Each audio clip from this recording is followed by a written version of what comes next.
Today we've got a problem called Skatepark. We need to determine if we have enough space for a ramp. The one we want is a rectangular skate ramp with a length of 15 feet and a width of 8 feet. What is its area?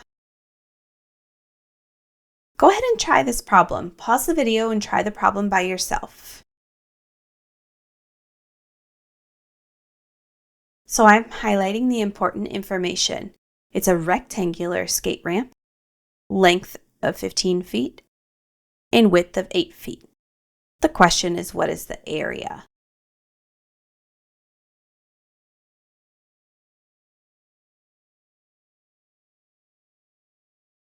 If you were working on this problem at home, I would suggest taking bullet point notes that show all of the important information.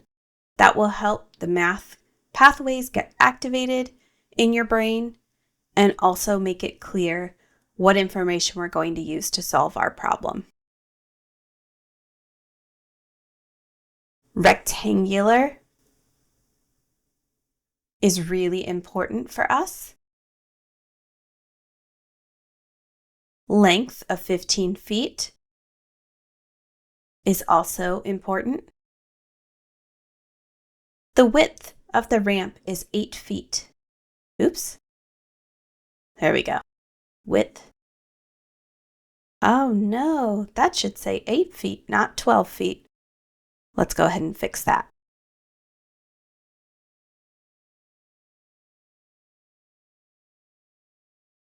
All right.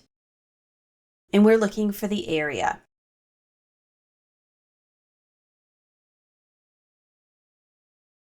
If I label my rectangle, the length is 15, the width is 8, and then I just shaded the inside because that's the area.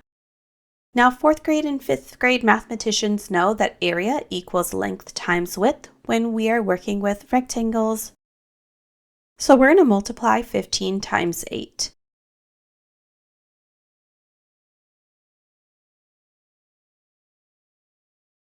But I'm going to show you two different strategies for doing this. I'm going to show you a 4th grade strategy and then a 5th grade strategy. So we'll start with partial products.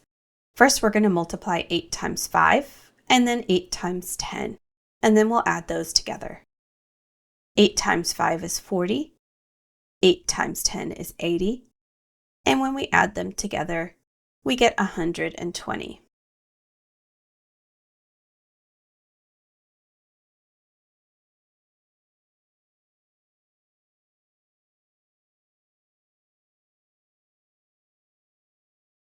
This is area model, which is another 4th grade strategy for multiplication. You can use whichever strategy helps you get to the answer. 5th graders and beyond should use standard algorithm for multiplying. First, they multiply 8 times 5, which is 40, and then 8 times 1, which is 8, plus 4 is 12. And since we're at the end of our number, we can write 12 down. So the ramp has an area of 120 feet squared. The ramp has an area of 120 feet squared. And there's lots of different ways to write that. You might write 120 square feet, or you can use an exponent of 2. Have a great day, mathematicians.